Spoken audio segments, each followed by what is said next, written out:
Le matin, quand je me lève, il est là, il est là. En journée, quand je travaille, il est là, il est là. Et même le soir, dans mes prières, il est là, il est là. Oh, il m'entoure de partout, il est toujours avec moi. Madame, Monsieur, bonjour et soyez les bienvenus sur cette émission Le Verset du jour. Le verset du jour d'aujourd'hui se trouve dans Philippiens 3, 13. Philippiens 3, 13. Et je lis la parole de Dieu. Frères, je ne pense pas avoir saisi. Je ne pense pas l'avoir saisi. Mais je fais une chose, oubliant ce qui est en arrière et me portant vers ce qui est en avant.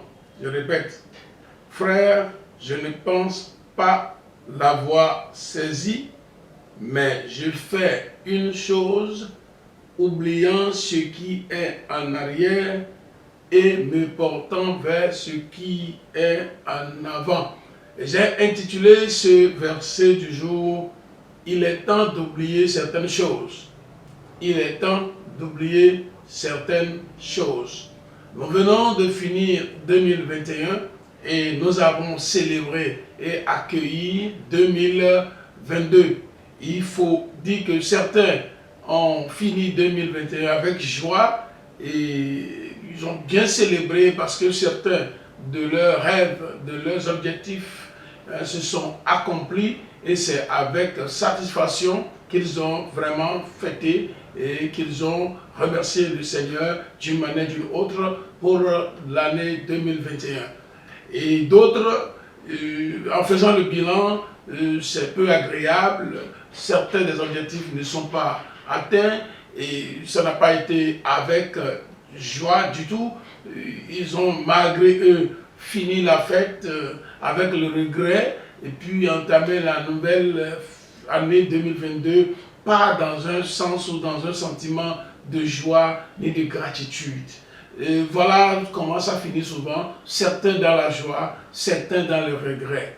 Mais maintenant que nous sommes dans 2022, peu importe le côté où vous êtes, soit vous avez fini 2021 avec regret et vous n'avez pas du tout célébré 2022 parce que vous n'étiez pas content de votre vie de manière à être satisfaisant. Ou vous étiez content parce que vos rêves sont accomplis, il y a une chose obligatoire que vous devez faire si vous voulez vraiment réussir 2022, c'est d'oublier certaines choses. Premièrement, si vous ne savez pas faire, votre victoire passée peut devenir votre obstacle.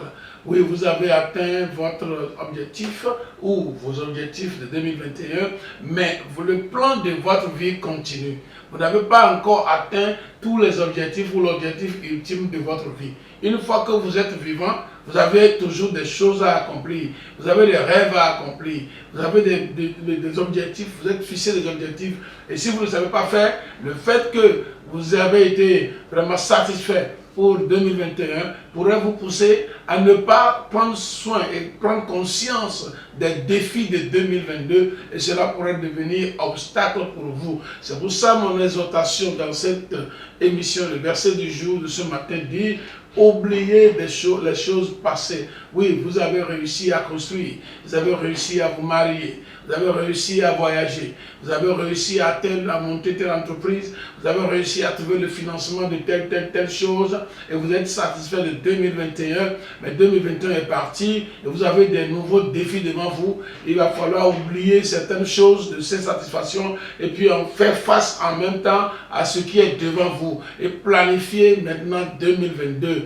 De l'autre côté, si vous avez vu peu satisfaisant 2021 et vous avez fini l'année avec le regret et vous avez même entamé 2022 avec regret, je voudrais vous dire que vous n'avez pas besoin d'entamer une nouvelle année avec le regret parce que vous avez échoué dans l'année précédente. Voici une nouvelle année, 12 mois de cadeaux, 52 semaines de dons que Dieu vous a fait et vous devez bien le planifier, vous devez bien le gérer, vous devez bien voir ce que Dieu met devant vous et comment bien gérer. Quel est le rêve de 2022 pour que le regret du passé ne viennent pas piétiner l'espoir que vous devez avoir. Même si vous n'avez pas réussi en 2021, ça ne veut pas dire que c'est fini pour votre vie.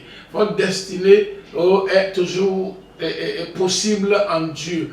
Et il va falloir quoi? C'est de renouveler votre pensée, bien-aimé. C'est de renouveler complètement votre pensée. Ne soyez pas en train de vous réjouir et dépenser tout et oublier de planifier cette année. Et ne soyez pas en train de pleurer dans le regret. Je regrette vraiment peut-être que vous avez été divorcé, on vous a licencié, votre voyage n'a pas marché, votre construction est inaboutie, n'a pas abouti. Et dans tout ça, il y a des regrets, etc. Ne restez pas là en train de penser au regret pour ne pas projeter, planifier ce que 2022 devrait être pour vous. Et c'est ce à quoi je vous appelle. Et comme l'apôtre Paul nous dit ici, frère, je ne pense pas l'avoir saisi. Et je voudrais vous dire aussi, c'est la même chose. Peu importe les réalisations, les espoirs de 2021, si vous êtes vivant, vous n'avez pas encore fini votre séjour sur la terre. Donc ne pensez pas que c'est fini, j'ai eu le boulot, c'est fini, je me suis marié, c'est fini. Non, Paul qui parlait ici a accompli beaucoup de choses. Il a écrit beaucoup de lettres. Il a implanté beaucoup d'églises. Il a suscité beaucoup de leaders. Apparemment, il pourrait dire je suis satisfait. Maintenant, il a accompli beaucoup de choses dans la mission du Seigneur. C'est toutes choses qui constitue l'accomplissement de sa destinée. Mais il dit, je n'ai pas encore ce sens-là. Oui, j'ai le contentement, mais je ne pense pas que j'ai saisi parce que je suis encore vivant. Et qu'est-ce que je fais? Il dit, je fais une chose. Une seule chose que je fais, c'est d'oublier ce qui est en arrière. J'avais échoué hier, je l'oublie. Je tire la leçon dedans et je l'oublie. J'avais réussi hier, voilà, je tire les bonnes leçons, les facteurs qui m'ont permis de réussir hier, je tire ça, j'oublie et je continue ma mission. Si j'ai réussi hier, c'est sûr qu'il y a des choses que je dois aussi surmonter aujourd'hui. Il faut que je pense bien, je planifie bien. Donc je ne serai pas là en train de célébrer jusqu'à oublier les défis que j'ai devant moi, ou je ne serai pas là dans le regret jusqu'à oublier de planifier ce que je dois faire. Et c'est ce à quoi je voudrais vous appeler. Bien-aimés, peu importe la manière dont vous avez fêté, la manière dont vous avez célébré, il est temps d'oublier certaines choses. Et il est temps d'embrasser 2022 avec vision, avec plan, avec objectif, avec courage, sincérité et détermination.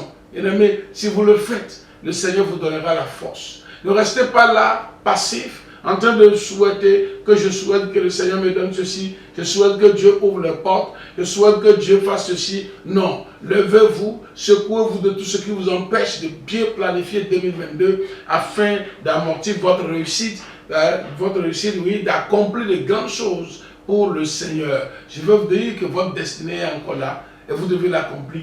Et si Dieu vous a laissé vivant au monde, au séjour des vivants, c'est parce qu'il sait que vous avez encore des choses à faire. Levez-vous et cherchez à les accomplir. Je voudrais prier pour vous. Si vous avez bien fêté et que vous êtes dans la joie, je prie que le Seigneur ouvre vos yeux sur les défis de cette année 2022 et je prie que le Seigneur vous donne également la sagesse de la planification. Et si vous êtes dans le regret, peut-être vous avez mal fait dans l'année passée, vous-même vous reconnaissez que vous avez mal fait. Et ça vous donne le regret. J'aurais pu faire ceci, j'aurais pu faire cela, j'aurais pu dire non, j'aurais pu dire oui, et tout ça là. Oubliez tout ça, vous n'avez plus rien à faire avec votre passé. Vous ne pouvez plus repartir dans le passé et arranger quoi que ce soit et refaire quoi que ce soit. Ce que vous avez, c'est de mieux faire aujourd'hui, c'est de mieux faire demain, c'est de planifier à mieux faire. Et c'est ce à quoi je vous appelle et c'est pour ça que j'ai pris pour vous, afin que Dieu vous donne de la sagesse à planifier votre vie. Dieu vous donne de l'intelligence à créer pour pouvoir apporter une contribution, voilà, que Dieu a mis en vous dans ce monde. Je voudrais libérer la grâce de réussir cette année, la grâce d'accomplir de grandes choses pour le Seigneur, de faire des exploits pour le Seigneur, que cette grâce descende sur vous, que cette onction vous soit donnée maintenant, dans le nom de Jésus-Christ. Il est temps d'oublier certaines choses et il est temps d'embrasser l'avenir avec perspective, avec espoir, planification et détermination. Que le Seigneur vous bénisse. Et si vous m'avez suivi, et vous n'avez pas Jésus-Christ comme votre Seigneur et Sauveur personnel, vous êtes en perdition, vous n'avez même pas d'avenir. Et je voudrais vous donner cette occasion d'ouvrir votre cœur. Il vous aime et il est venu mourir à la croix pour vous. Il a versé son sang pour votre péché afin de vous purifier et de vous présenter à Dieu. Pourquoi ne pas accepter gratuitement Jésus-Christ pour avoir le salut? Si vous voulez le faire, répétez cette prière après moi. Père Dieu, merci pour ton amour envers moi. Je te donne ma vie. Je crois que tu es mon sauveur et mon Seigneur personnel. Jésus, je décide de suivre à partir d'aujourd'hui jusqu'à l'éternité. Amen. Et si vous venez de faire cette prière, faites-nous signe à travers nos différentes adresses que vous voyez sur les canaux et nous allons vous aider dans votre nouvelle marche avec Jésus-Christ. Que Dieu vous bénisse et c'était le verset du jour. Le matin, quand je me lève, il est là, il est là. En journée, quand je travaille, il est là, il est là. Et même le soir, dans mes prières, il est là, il est là. Oh, il m'entoure de partout, il est toujours avec moi.